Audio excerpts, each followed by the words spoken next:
The goldfish. Good morning, everyone. It's Clarissa and Anne-Marie. Good morning. And we're moving our coffee cups so that we can start properly talking to you. I can see a couple of you are online.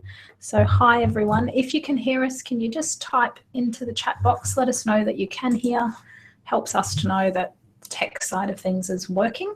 And I'll just say from the outset, we realised in the last session that some people are having some problems staying logged in for the hour in the sense of the tech side of it, more so than the boardroom side of it. So if that's you, what we've found is if you shut down everything else on your computer so you don't have to read your emails while you're listening, that helps. And also if you get if you lose sound or you get logged out, if you literally log out and log back in, it will hopefully solve the problem for you. So good morning, and we're about to do the next installment in our collaborative webinar series, which today is marketing. So that's us, for those of you that don't know us. I think most of the people that have registered today, Anne-Marie and I know, this is our fourth webinar, I think, which I think really has just become a really good excuse for us to hang out for an hour and chat about the stuff that we're both a bit passionate about, and at the same time hear from you guys about things that are going on in collaborative work that you're doing. So as we go, please do fire through questions, type them in the box and send them through. It's the best way for us to know whether what we're talking about is useful to you and relevant or not. Oh, and I made a joke last night on Facebook, for those of you who are my Facebook friends. Oops, get out of that closer. That I spent hours on these damn slides yesterday. So I'm expecting lots of comments about my themed pink and blue slides, which are colour coordinating today with Anne-Marie's dress that you can't see, but that is also a similar colour to my slides, which I'm really proud of her, that we've got colour coordinated outfits to go with my colour coordinated slides. I think it's very scary when you are subconsciously on Clarissa's wavelength, but perhaps you can tell us what images you see in these dots as we progress, which might reveal a whole lot about all of us. I just want to make one observation, which is not about our topic today, but about what Clarissa has just said about she and I catching up. Sometimes I think that the process of growing collaborative practice or any style of practicing is shrouded in this expectation that it's going to be big and serious and meaningful and full of black letter law and long, turgid articles. One of the key successes, I think, to collaborative practice is actually just doing something much simpler than that and talking and sharing ideas and connecting. I recently read a professor at Princeton who was saying the average article published in any kind of peer-reviewed journal is read by precisely 7 people, one of whom is the author's mother. So it is a far more effective way of getting information out to share it in a forum like this than necessarily to write about it. Oh, I'm really depressed now. I thought heaps of people were reading the stuff that I was writing. No, it's my mum and 6 other people. I think in my family it's actually my dad and 6 other people. I don't think my mother has great interest at all in the stuff that I write about, which is a good thing.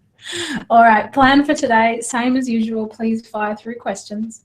We're going to talk about something that I absolutely love, which is marketing, and it's something that Anne-Marie is coming to love as she hangs out with me more.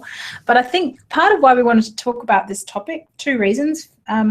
The first is that we're heading off to Washington in a couple of weeks to present, I guess, a more expanded version of what we're talking about today. So it's some preparation for us, which is good and helpful. But the other reason we wanted to do it is that we're both quite different, and we're different in terms of how we approach marketing and business generally. And I think that's a big part of why we wanted to do this presentation today, because all of you listening again are different to us. There'll be some similarities and some differences.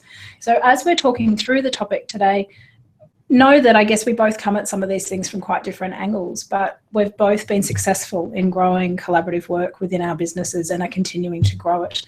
And I think that's the message I really would like you to walk away with today, is that if you can find a way to tell your own story as a part of what you're doing and be true to yourself, any marketing that you're doing is going to be far more successful than if you're trying to stick to a corporate brand image or trying to create an image that perhaps just isn't you.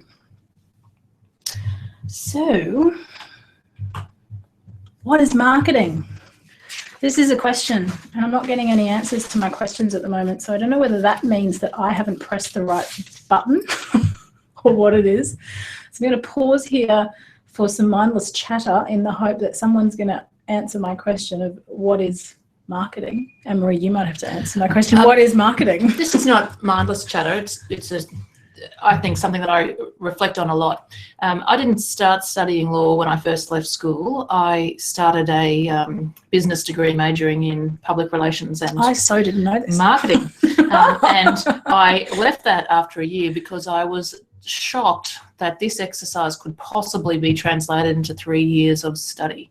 Because what struck me then and has continued to resonate with me now is that marketing is about being your authentic self wherever you are in every professional and personal context. And what flows from that, in my experience, has been work and opportunity.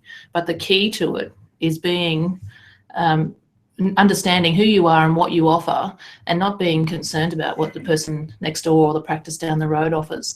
Clarissa and I have talked about what we're effectively doing today is giving away a whole lot of copyright about how we do what we do in relation to our business, but that troubles me not in the slightest, because I'm not doing anything that hasn't been done for millennia so far as marketing practices go, and Clarissa is a pioneer in the scope of marketing, but also is doing the things that everyone can do. And the more that we talk about and explain and are proud about collaborative practice, the more clients hear about it, the more likely they are to come to practitioners looking for services. The greater the practice is going to grow, the better it is for all of us. While Anne-Marie's talking, I'm madly doing some tech stuff because I have a feeling that some of you can't hear us. You mean all of that? Revealing of my soul. Sorry. So I'm just thinking, I'm trying internally in here to get an email to people, but Charles is telling me that there's been some challenges with the link that people received in terms of logging in. So I just would really appreciate anyone else that can hear us typing so that I know who can.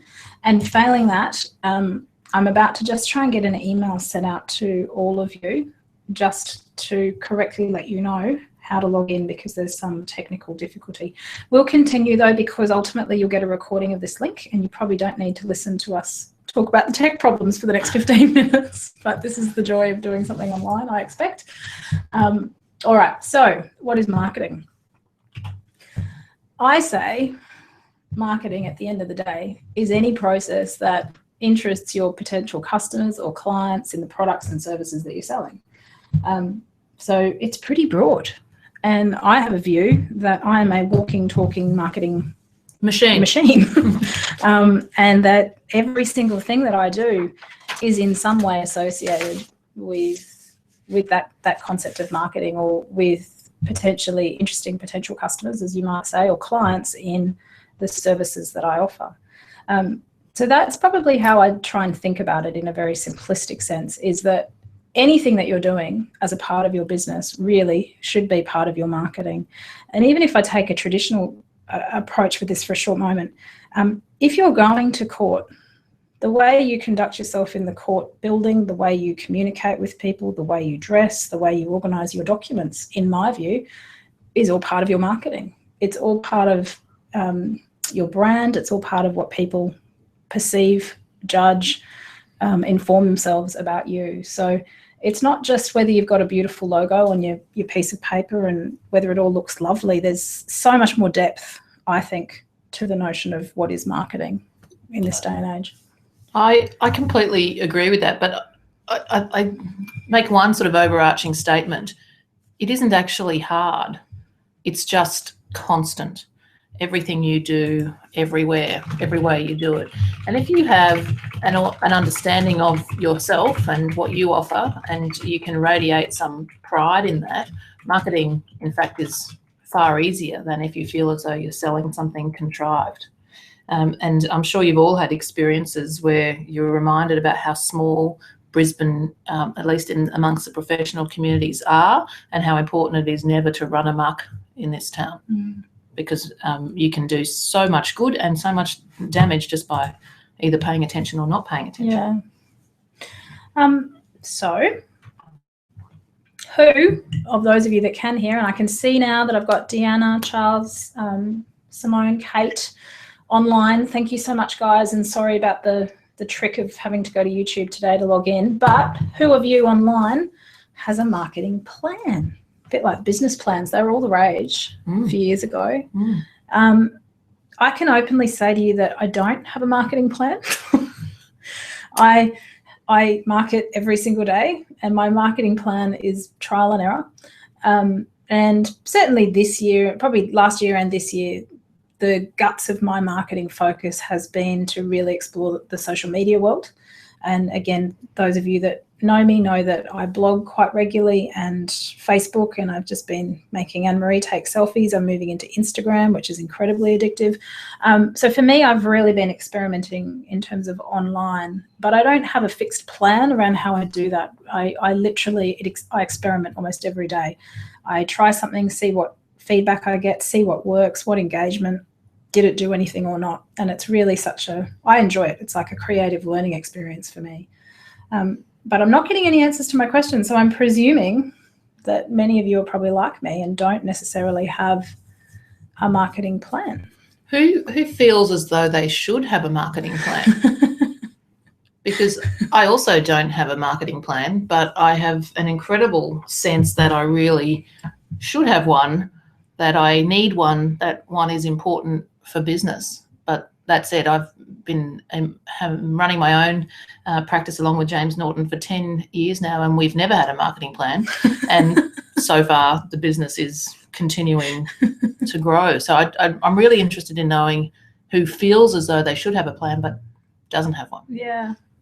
I think that's an interesting point too. I think what does happen with marketing, Anne-Marie, is that we do chug along, and a lot of our businesses are really driven by client and professional referrals. And it's often not until you get to a sort of quiet space in a business period where you suddenly go, oh, right, maybe we should do some of that marketing stuff. Now what do we do? Rather than having more consistency the whole time about what is your marketing plan, or what is it that you're trying to achieve. So this is probably the most common thing that I hear, and I know not everyone listening is a lawyer, so I apologise for my generalisation, but it probably applies just as much to accountants and non-lawyers. I find that most lawyers, when I talk to them about this wonderful word of marketing, say to me, look, Clarissa, I'm a lawyer. I can't do marketing. I'm not interested in it. We have this team of people that come and they annually do some sort of brand retreat with us where we workshop what our values are, and they tell us how we're going to do our marketing for the next year, and that's how it all plays out. And I'm going to say to you all, you absolutely can market. You're doing it right now, whether you like it or not. It is part of what you do every single day.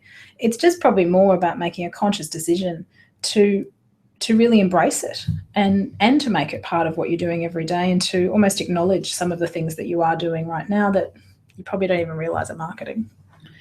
One of the challenges I think about marketing collaborative practice in particular is that it is it's a challenging process to articulate briefly and succinctly. And I think that's sometimes the key when you have an opportunity to tell someone or write an article or put the word out, that you need your own spiel that resonates with you, so that when you deliver it, it resonates with the person who's hearing it. But to get to that point, I think we have to, in the same way that we have to think differently about how we practice collaboratively, we have to think differently about what it is we say we do. And that obviously depends on your audience as well. But part of the key to doing that is, first of all, thinking about it in a strategic way. Yeah. So flowing in and out of what Anne-Marie's saying, in terms of understanding what you're saying and how you're going to say it, you need to also think about what you were trying to achieve. So if we just come back to collaborative practice, that's obviously what we're talking about today. Most of you have undertaken probably the introductory training program in collaborative practice. No doubt you're interested in it. I know, for example, Kate up in Townsville is really shaping her firm around collaborative practice, and that's very much something I've done down here in Brisbane, and Anne-Marie has done that very much for herself as well. we've all made a conscious decision to say, this is the work we want to be doing. This is pretty much the only sort of work we want to be doing, aside from, say, mediation or work that still fits within the dispute resolution sphere. So we're shifting away from litigation. And for us, I think that's made, I should speak for myself, but I think I'm speaking for you as well, it's made the message a bit easier for us to personally send, because we're sending one simple message. For me, I have a very simple social pitch, and if I'm, not necessarily meeting one of you guys, but I'm meeting someone in a professional sphere that is a non-lawyer, I say, look, hi, I'm Clarissa. I'm the director of Brisbane Family Law Centre. I'm a divorce lawyer, and I specialise in helping separating families stay out of the family courts and stay friends, because I believe that a divorce can be a positive end to a relationship. And that, for me, that silly 2 lines of social pitch took me a good 6 months of fine-tuning and a business course to get to. But the point with that line is that it's something that makes people have some level of reaction. They tend to go, huh? What? What do you mean? Or they tend to go, oh, that just sounds ridiculous. How could people be friends after a separation? Like, whatever it is, it starts the conversation and it gets them intrigued. But it also narrows down what it is that I'm doing and what it is that I'm about. And so one of the things that I really think you're going to need to think about as a part of constructing a pitch, as a part of your marketing, is what are you hoping to achieve? For me, I've really shifted our practice down here in Brisbane to being a non-litigation practice. We're at a point this year where we're now not doing litigious work. We're turning it away, sending it to my dear friends down here and saying, look, sorry, it's just not the sort of work I want to be doing. And by absolutely pitching to the marketplace and saying we're specialists in settlements, that's the work I'm attracting. So I really don't attract a lot of litigation. It's taken a couple of years, but that is the sort of work that's coming in to the doors of my practice, because all of my branding, all of my marketing is sending that one simple message. So that's been quite effective for me, but that was because that was the outcome that I was seeking. Now, not everyone listening is seeking that same outcome. Some of you have collaborative practice within a part of a more full service firm. So you can't necessarily head out to the marketplace and say, look, I'm only doing collaborative practice. I'm not doing anything else. And this is how it is. You maybe still need to market a much broader message. But within that broader message, there's no difficulty, in my view, in still having a very clear message that you offer this service, that you prefer to offer this service for the families that you think this is appropriate. And really starting to niche down how you send the message in relation to collaborative practice within your broader litigation or branding or however you're going to do it in terms of your own business. I think one of the most effective ways to refine that spiel, and I agree with Clarissa, it takes time and focus and a consistent approach, is to think about what you say to people who are not necessarily among your referrer group, who are not professionals working in this area of law, but people who you see socially, in the schoolyard, at part of your sports team, at the gym. What do you say to them so that in a few words you've captured their interest about the fact that you do something differently? And some of the language that I often use is that I'm a family lawyer. I don't necessarily practice in the traditional litigious way. I always try to use keeping out of court. And I often say that my experience has been that very few people actually want to destroy their former partner following a divorce. Most people are looking for something other than a scorched earth. And it's a very rare person who hears that who doesn't say, yeah, that sounds like a good idea. So being able to articulate what we do quickly in a way that distinguishes from LA law and all of the other stereotypical perceptions of law is an absolutely crucial component, whether or not collaborative practice and ADR is the whole focus of your work or whether it's only a part. Yeah. So have a think before you begin or go too much further with your collaborative work about where are you trying to get to? Are you trying to get to a place where this is the only sort of stuff you're doing, or are you trying to really just grow upon the tools that you already have? So I call that a tool in your toolbox, because the marketing message that you're sending will be different depending on your end game, where you're trying to get to. what is your message? And that's very much what Anne-Marie is just talking about there. And you heard different words coming from her as to what I've said in my social pitch. And the key with a social pitch, the key with a pitch, the key with your marketing is it's got to be consistent with you. It's got to be something that you believe in. It's got to be something that is connected with who you are as a human being. So for me to come back and work out my pitch, and very much when I was setting up the Happy Family Lawyer blog and website, I had to do an exercise as part of a business program where we were asked to go right back to our childhood, one of those sort of kumbaya moments, and write down 5 times in our lives from quite a young age where we could really say that we were really happy, really proud of something that was really remarkable and something that just really gelled with us. And I did that task, and that was really great. And I got a huge amount from it, because in doing that, and going back into my life at times when things were really good for me, I was able to work out what is it that I'm passionate about? What is it that's led me into this happy work of family law? Why is it that I do it? I didn't have a driving desire to be a family lawyer as a student. I started in an interior design degree. Anne-Marie started in a public relations and business degree. And I'm sure everyone listening probably had their own pathway in terms of how they ended up in law.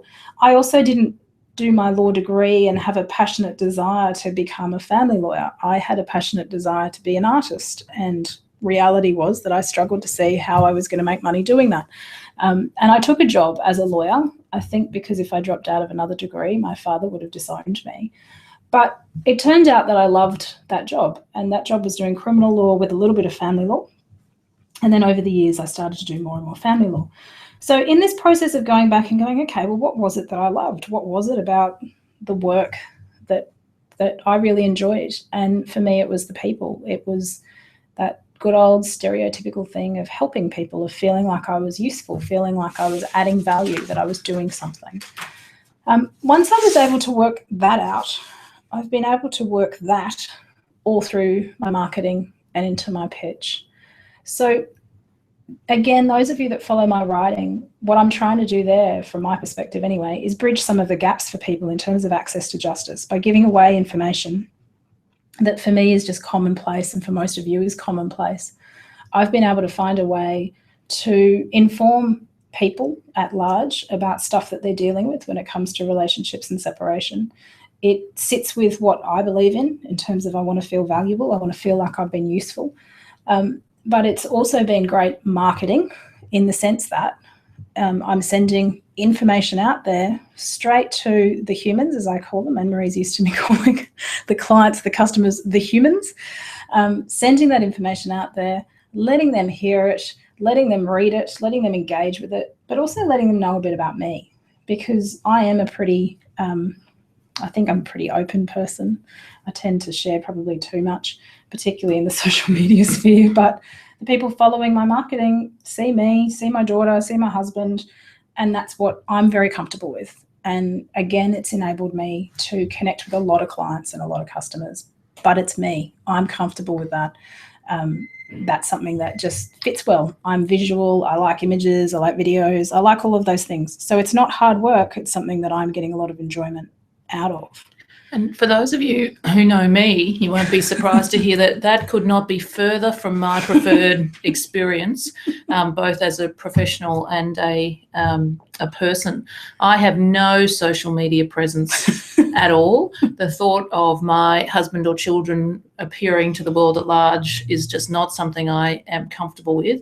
I sometimes find myself thinking I would be very happy working as a lawyer in 1957. But what I do recognise is that I have different strengths in terms of how I connect with my target market. And I suspect that most of you will sit somewhere in between the two of us. One of the things that I find myself thinking a lot about, and when I say I should get a marketing plan, is that I am at great risk of becoming very quickly out of touch with users of social media. And one of the things that exercises my mind is that that is only a growing market. More and more people will be like Clarissa and their thought processes, and less of them will be like me. But I'm not uncomfortable about that. I'm just aware of that. It doesn't make me change the walk that I walk or the talk that I talk. And from my perspective, what makes me an authentic proposition for clients or referrers is that I am comfortable in my own skin, and I am completely comfortable and can articulate what collaborative practice offers to those who come to see me. And if they don't want that, that's fine by me. I'm not going to dance a dance that I'm not comfortable doing. But I think you will feel quite liberated about how you can approach marketing if you give some thought to the things that we're talking about today. And what Clarissa and I are living proof of is you can be at whichever end of the spectrum you are comfortable with, and it can work. Yeah. And the key is you've got to go where you're comfortable. There's no point setting up a Facebook page, an Instagram account, a Twitter account, a LinkedIn account, and going, all right, I'm going to hit this social media world and go crazy if you don't understand how to use the platforms, if it's not something you do as part of your social life. If you start trying to engage on those platforms and they're not things that you're comfortable with, it's just not going to land and it's not going to work. And I wholeheartedly agree with what Anne-Marie is saying. You've got to pick what you're comfortable with. There is plenty of work out there. There's plenty of people out there. Not everyone is on Facebook. There's a lot of people that aren't. So part of what you need to think about with your marketing is, what am I comfortable with at first instance? And then what can I do with that? What can I use? How can I reach people using mediums that I'm comfortable with, as opposed to perhaps trying to jump on a trend that maybe just doesn't gel with you.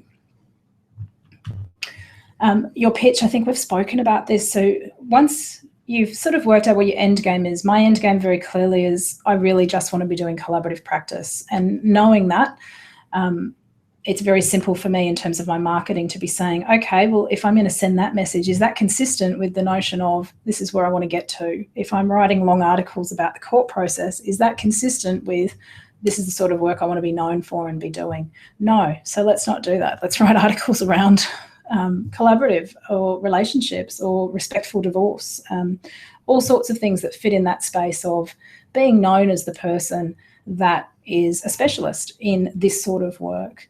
Once you make that sort of mind shift and say to yourself, this is what I want to be known for, the whole marketing process becomes so much easier. I think I've said this enough times now. I agree. We got the theme. Got the theme. All right. The other thing I think with marketing is that now really is the perfect time to embrace marketing for what it is. There's never been an easier time to send a message. I remember when I opened my practice, and I'd just come out of being in a small partnership where I remember for the first, I was a partner there for a year, and I remember very well sitting down with the good old Yellow Pages man that year at Sandgate, because for every year since time began, my business partner at the time had advertised in the Yellow Pages one of those stupid column ads that cost, it was $13,000 or $14,000 or something. It was just obscene. And it was the first time I really realized the cost of some of this advertising that was happening. And it was just a mindless process. Every year the Yellow Pages man would rock in, and every year we'd invest 13, 15, whatever it was, $1,000 for a black and white box that I think had some green in it, and that was our colour investment.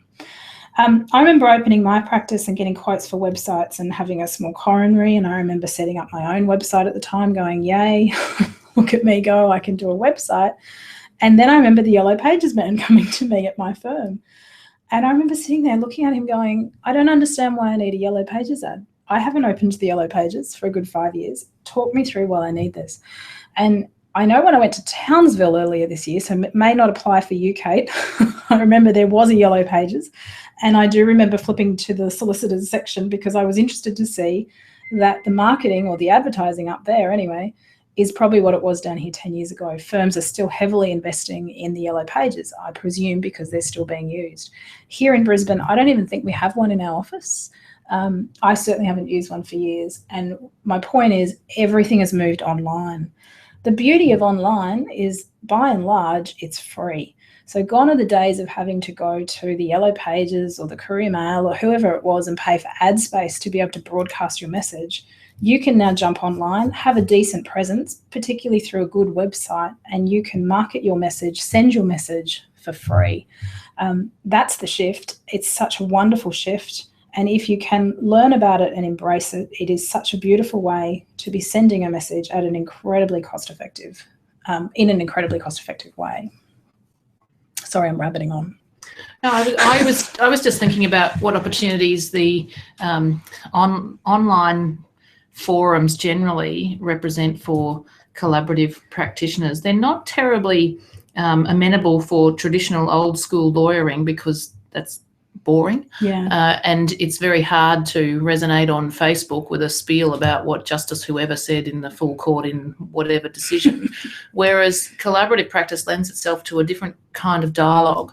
And I think for those of you who are savvy in that way, you can really think about how you create saturation online so that when people are looking, there are a number of resources that they can be directed to. And that's why I think the Luddites like me have a lot to learn about how to transition to that forum.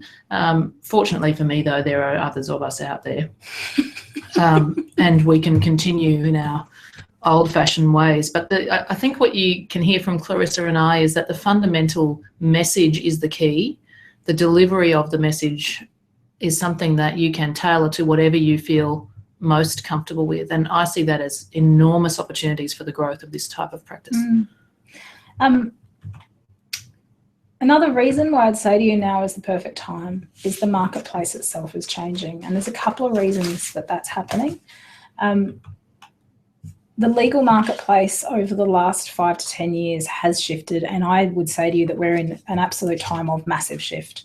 What clients are wanting from us, I know we spoke about this in our first webinar, but what clients want from us as legal professionals has significantly changed, again, thanks to the online era. Gone are the days where we were the holders of all of the knowledge. It is now possible to Google and get your hands on so much information. Whether you can understand that is a different kettle of fish. And so what clients are seeking, in my experience anyway, is something much more than a lawyer who can just regurgitate legal facts or legal concepts.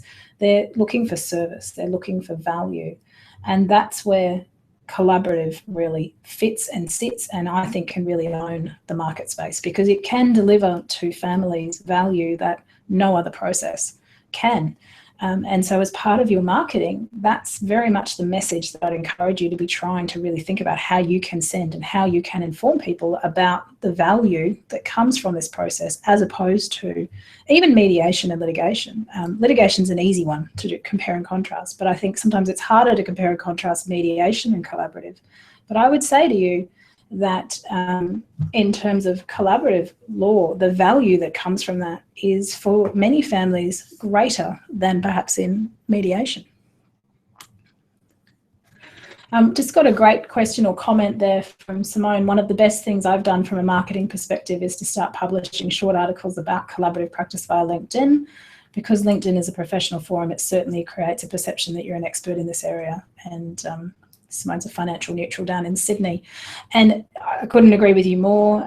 Writing, publishing, being perceived again as the expert, the minute you're writing things and pushing them out there in social media land, it's such an easy way of being seen as the expert in the field. Obviously, you want to be writing stuff that is useful and that is well drafted. So there's an assumption that all of you are doing that, and you all can. So just go and write. I think what I would also say with writing online is it's not journal articles that are going to be published in the whatever, I don't even know what they are, Anne-Marie will. In the six reader peer-reviewed whatever that is. Your audience online, in terms of reading, we all do it. We sit on our phones and we scroll. The headline grabbed me. I go and I read the first paragraph. Yeah, it got me. No, it didn't. And I move on. So your language and your style, in my view, needs to be relaxed, conversational, but you need to be interesting. You need to sometimes take a bit of an angle that is a bit out there to get people to click in, to read through, to think and pay attention. The types of articles that are being published on LinkedIn, again, in my view, are quite different to the types of articles that would be read on Facebook. Facebook is Facebook. It's for friends. It's for social. It's like Partyville. So you don't want to be doing hard-hitting legal topics on Facebook. When I'm blogging, I pick and choose what of my blogs go across onto LinkedIn versus which ones go on Facebook, because the audiences are different. And as Simone said, LinkedIn is a professional space. So the articles that you're putting there are more likely to be read by your colleagues than perhaps your clients.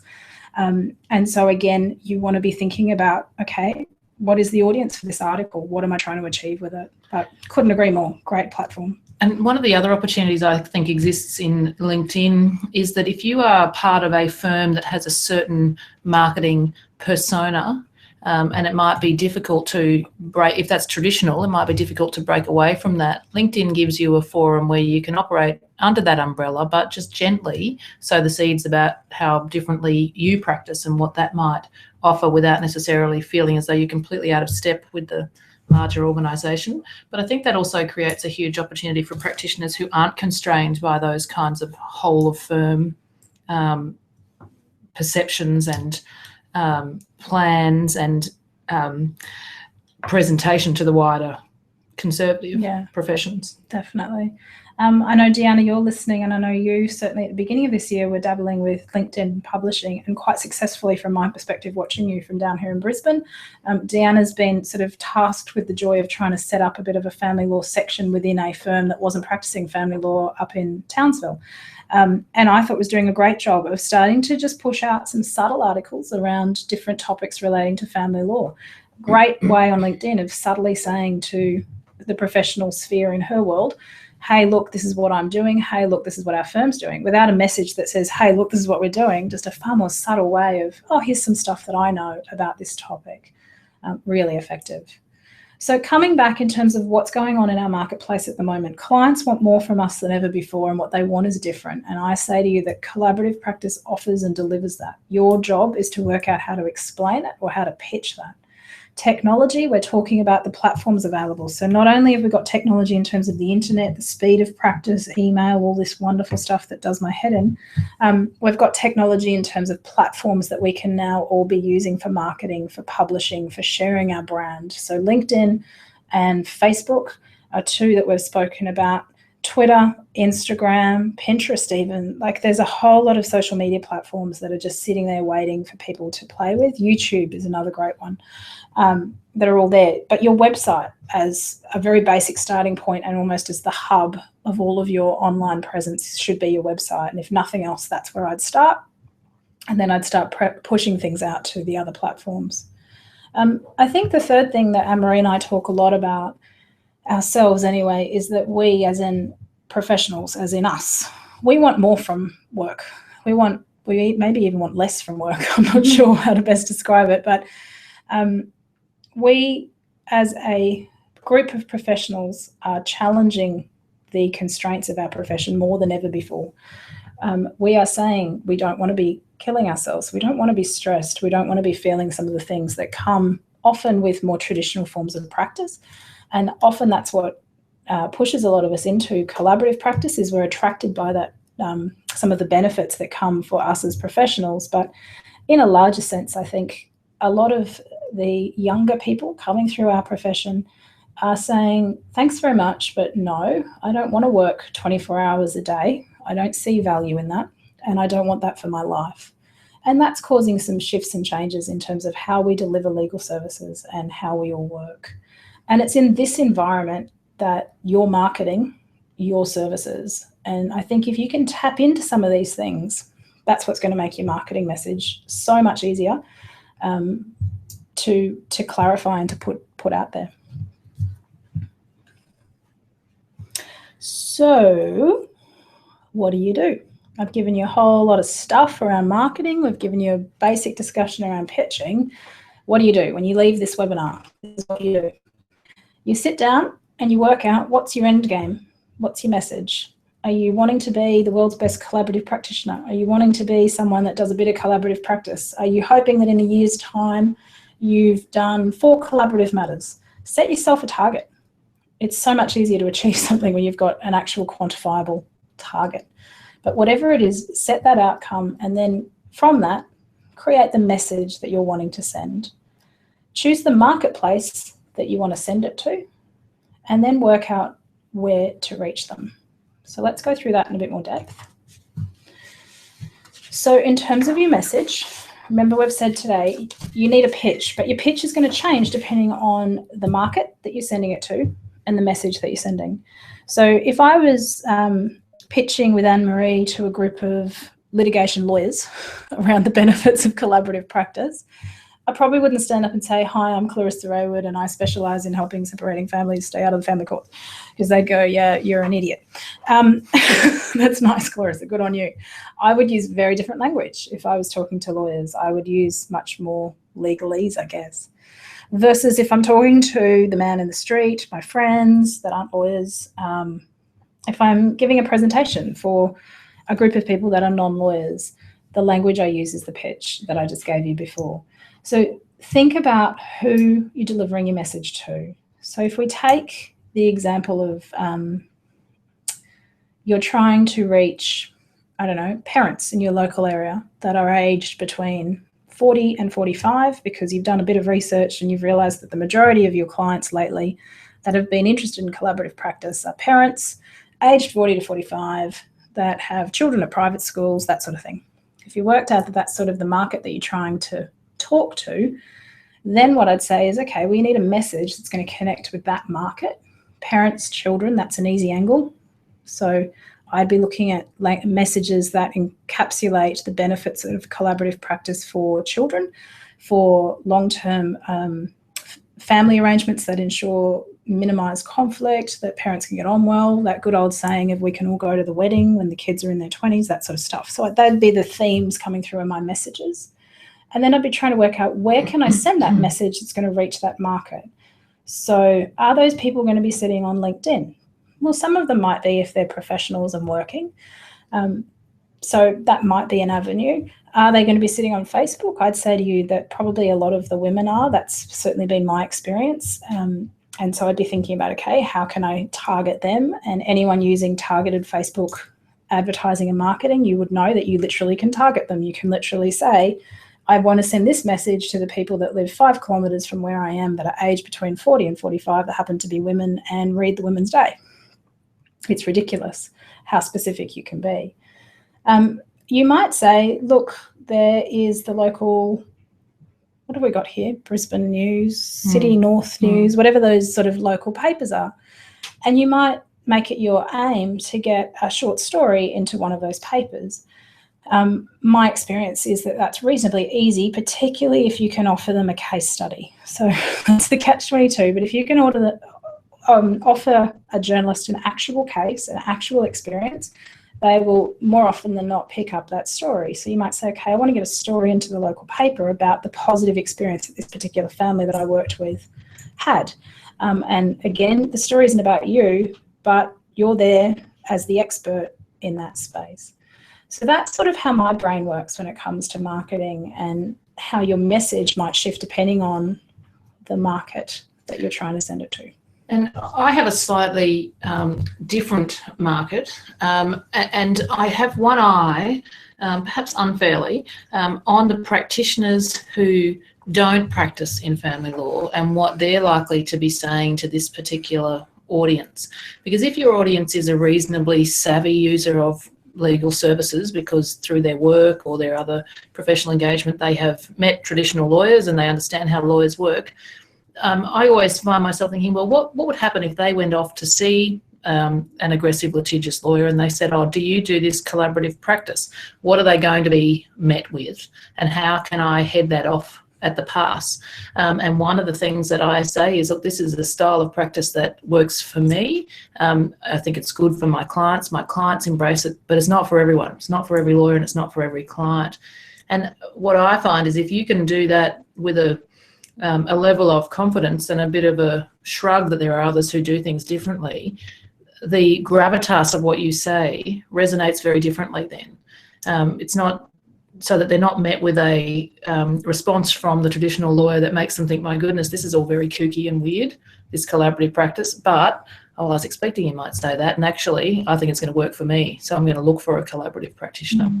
Your audience and what they might already know and who they might already know will really affect your pitch, but not the message, just the way you deliver it. Yeah.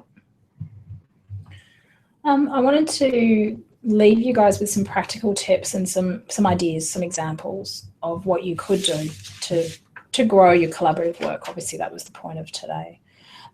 So I've got sort of two examples here. So if the marketplace you, for example, decide to choose is your existing contacts or your existing clients. So from my perspective, you'd have potentially a database within your practice that would have past clients, existing clients on it.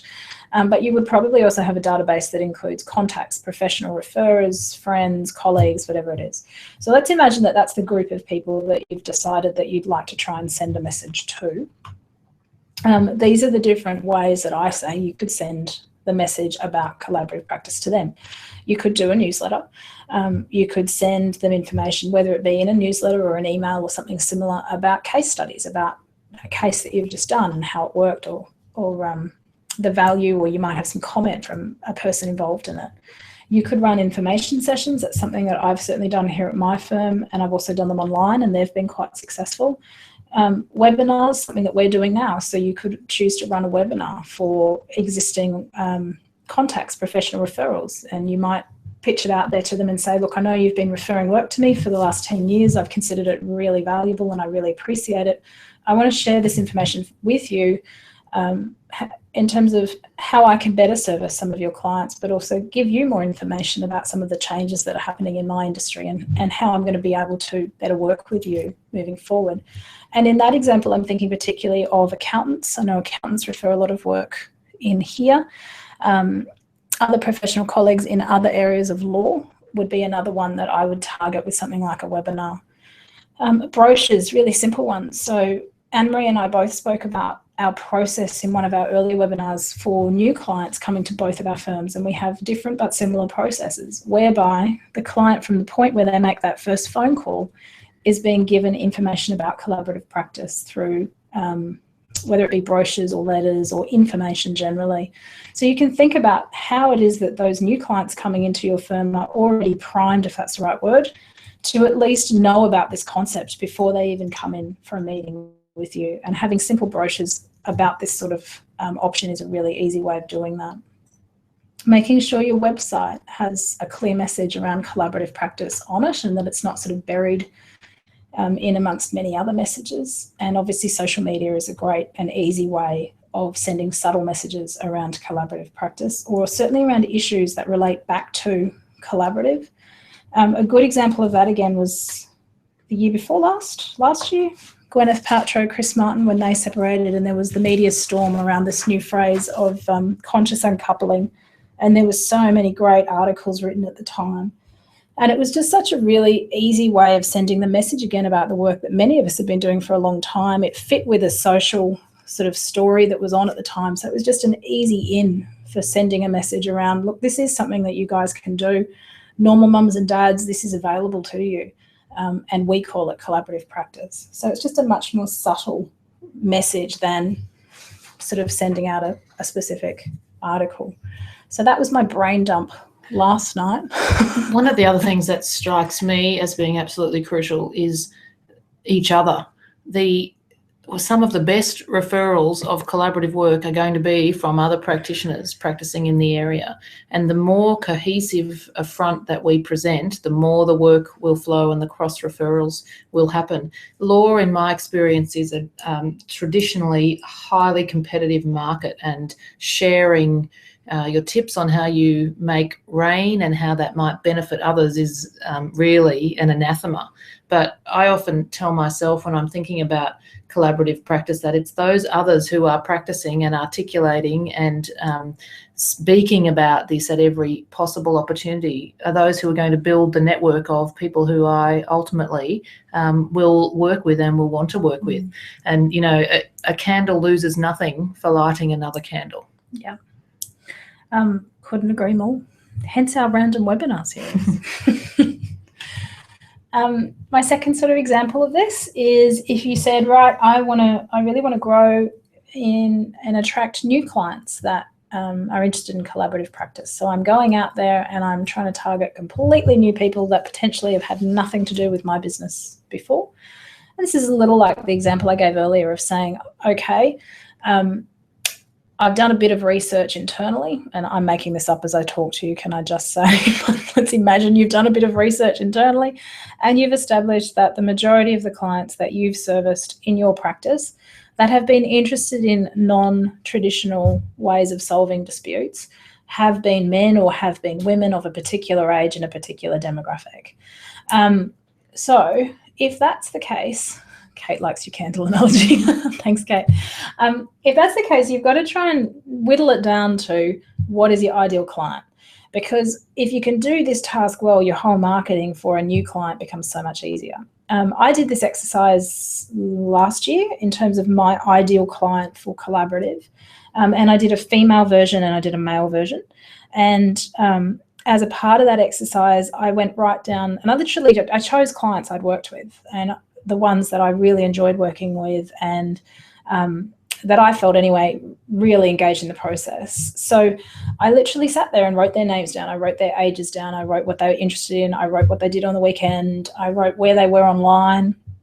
And when I didn't know, I asked them. I said, what magazines do you read? What newspapers do you read? Do you even read the newspaper? How do you travel? When you travel, do you travel Qantas or Virgin? Like, I literally went right down to the micro side of this exercise.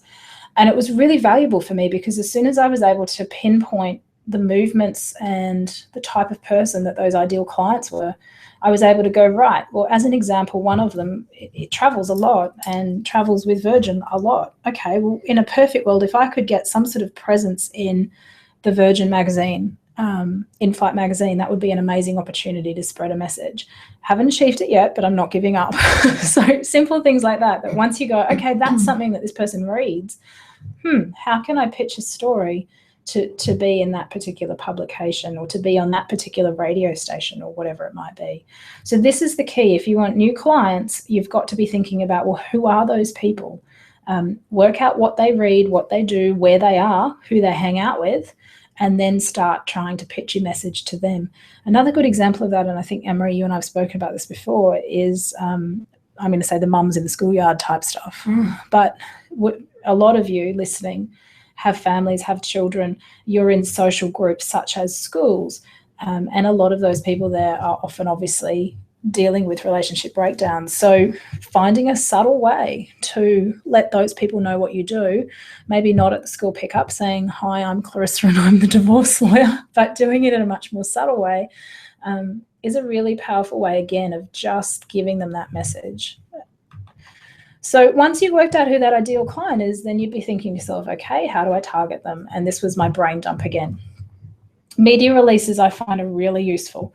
Relationships with the media take a lot of time to build, but you have very little to lose in my experience in trying. You just have to be very careful about the message that you're sending. So I deal a fair bit with media down here, and I pick and choose the stories that I'm willing to do and the angles that I'm willing to comment on.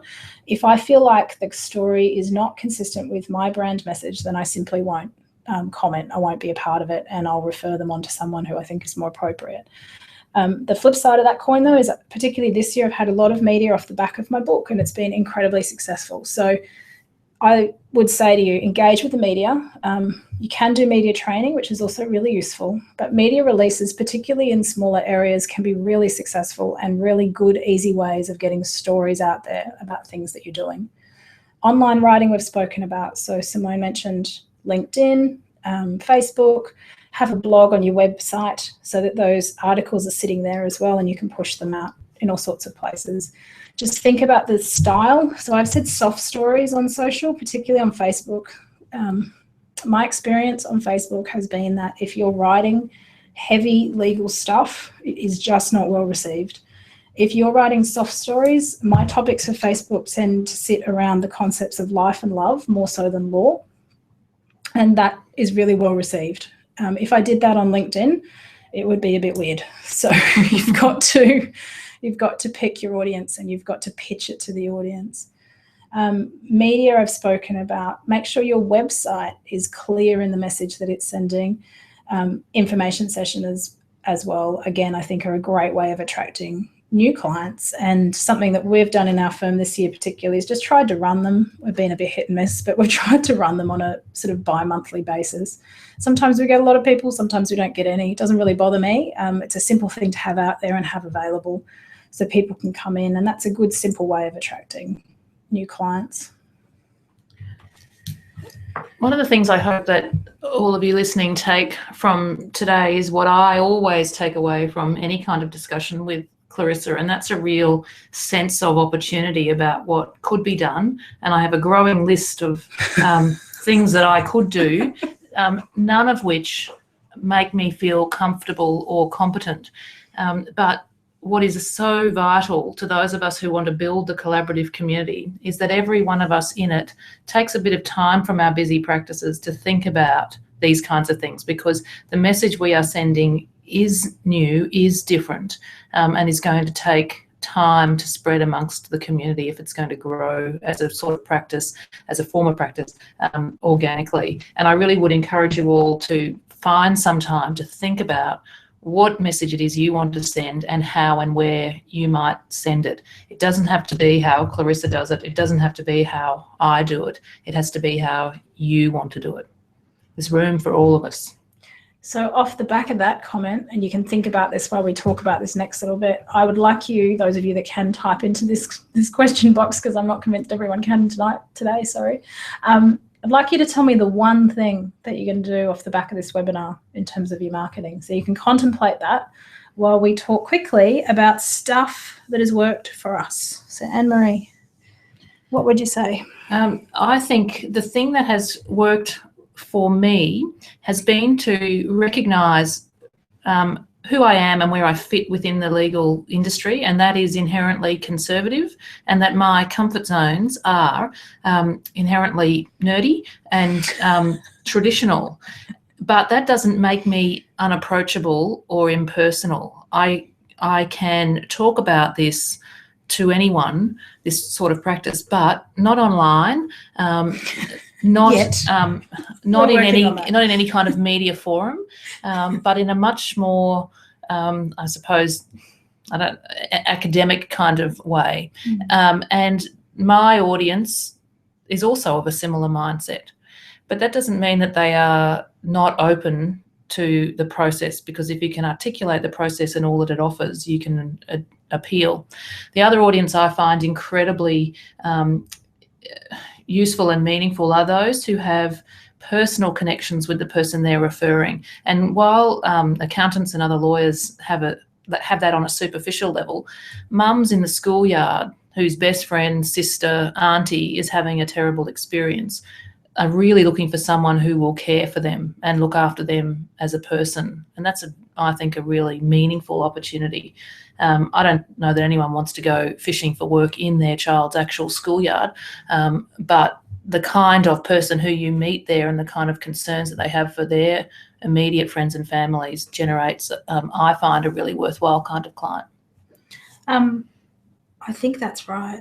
And I think just listening to what Anne-Marie's saying there in terms of what's worked for us, what has worked for us is that we're both doing different things and we're therefore touching different groups of people, but it benefits both of us. And that's sort of what Anne-Marie was saying before. You know, the joy of family law is we can't act for both people. So if she attracts in a client, then often I'll end up with the referral on the other side, or one of the other lawyers in our group down here will, and vice versa for me. If a client comes to see me, I've obviously will have a conversation with them about who their spouse might want to see, and often that person will end up seeing someone in our group down here.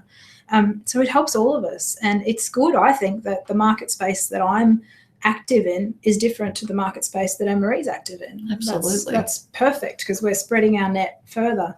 If everyone listening to us today goes and finds market spaces, some of which might be the same, some of which will be different, that can only be good for all of us who are trying to grow collaborative practice. If I had to say the one thing that's really worked for me, it's the notion of just sharing and being helpful. So with my blog, with writing, with these webinar sessions, whatever it is, everything that I'm doing at the moment is sharing, give the information out. Don't be worried about where it's going. Don't be worried about what people are going to do with it so much, but just give the information. And that has been incredibly successful for me in terms of building relationships, both online and in person. I know most of you listening today are people that I've connected with probably through training and through just going out there and saying, look, this is information that I have that I'm more than happy to share with you. And I learn as part of that process. I learn whether that's with colleagues or whether that's with clients. But whether you're sharing through writing, through conversations, whatever it is, it's just been such a game changer for me in terms of business and in terms of my personal business down here in Brisbane. So while we were rabbiting on, the one thing that Deanna's going to do is more writing. Very good. I have a challenge for you, Deanna. I want an article for the Happy Family Lawyer blog, and you've got 2 weeks to do it because I know you're an avid reader. Carissa won't be here in 2 weeks, Deanna. You've got longer than that. No, she can be my guest blogger while I'm in Washington. That works so well for me. And anyone else that wants to do that, the challenge is yours as well. But I know, Deanna, you and I have become good online friends thanks to my writing and your writing. So please send me an article. Kate says, I like this, become better organised as a small group of professionals. Be consistent in the message. Yeah, I think that's right, Kate. And, you know, Townsville, you're a few years behind Brisbane. Brisbane's still, you know, I don't know that you could describe us as particularly organised. One of the things I think that has happened very slowly in Brisbane is that QCL has found its place rather than organising practice groups, but big picture promotion of collaborative practice. And the idea, I think, for them is really to allow that umbrella to offer something to all members and to have a singular message out there so that we can do the on-the-ground stuff rather than necessarily having to promote as an organisation. So I think that will be helpful for us and Kate, so that you don't feel as though you have to carry that organisational load in quite the same way. And it's worth tapping into QCL through Kay Feeney and seeing what they can offer you guys. Yeah. The other thing that I'll just say, Kate is decades behind.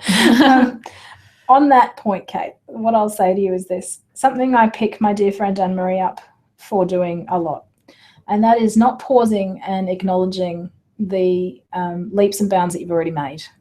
So I know in Townsville, I know Kate particularly, you've been really driving it up there. And I think if you just pause for a moment and think about what you've achieved in the last 12 months in terms of the number of people now in Townsville who are trained, who are actively talking about collaborative practice. You've got, as I understand it, close to 40 people up there trained in this stuff. You're engaging regularly in meetings. There's a lot of stuff happening up there. So as an outsider watching it, I'd say to you, you've achieved a lot. And I think it's really easy when you're in the middle of something to not pay attention and pat yourself on the back is how I describe it, for the great things that are going on around you. That's not just with collaborative practice, that's with life generally. So just pause and go, hang on a second, let's look at what we have achieved. We've achieved a lot. And then I'd also just pause and go, okay, well, maybe in the next year my aim is to, and a couple of simple aims for those of you really starting this work would be to say very simply, I would like to, in a year's time, have completed 2 collaborative files as a simple aim. And I think that's certainly how I like to operate, is to have very achievable, it's the word I'm looking for, but definable goals that I can go, yeah, I did that. And it just makes me feel happier, which I'm all about at the moment. So anyway, Deanna, I'm looking forward to that article. Anyone else who wants to write me an article, send it through. Charles, I know you're listening from the room next to me, and I haven't seen the one thing that you're going to be doing as part of the Brisbane Family Law Centre marketing. So I'm really looking forward to that comment or email coming through. That's what happens when you listen to webinars with your boss. Oh, our next webinar. 2 things on this. We thought we'd come back from our adventures in Disneyland and share all of the useful things that we learn about teacup rides in about a month and a half or so. Or you guys could tell us what you might want to learn more about. So again, now's the time, if you can, to type into those comments box any other sort of specific areas or things that you'd like us to cover off on this year. Our plan is to keep these webinars rolling through next year. The key is we love directions. So if you have topics that you want us to cover, it would help us if you told us, rather than us constantly coming up with stuff that we like that may or may not be helpful to you. I'm not sure. And just bearing in mind, these webinars have been born from feedback from our fellow collaborators about things that are helpful, and the feedback that we've had from them has been really encouraging in the sense that they are useful to you. We're happy to continue to provide them, and the more focused they can be for you, the better. So very happy for feedback. And for those of you who don't know what Washington is, Clarissa and I are speaking at the International Academy of Collaborative Professionals annual conference in Washington, D.C. We're the only Aussies on the agenda, which is a cast of absolute thousands. I think they run 10 streams simultaneously per session.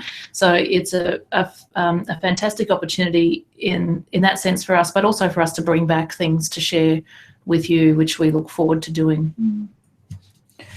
And thank you so much for everyone listening in. Sorry again about the tech side of this process. If only I was a bit more tech savvy, I'd probably know in advance how to deal with this, but we're learning every time. Every time it seems to be slightly different.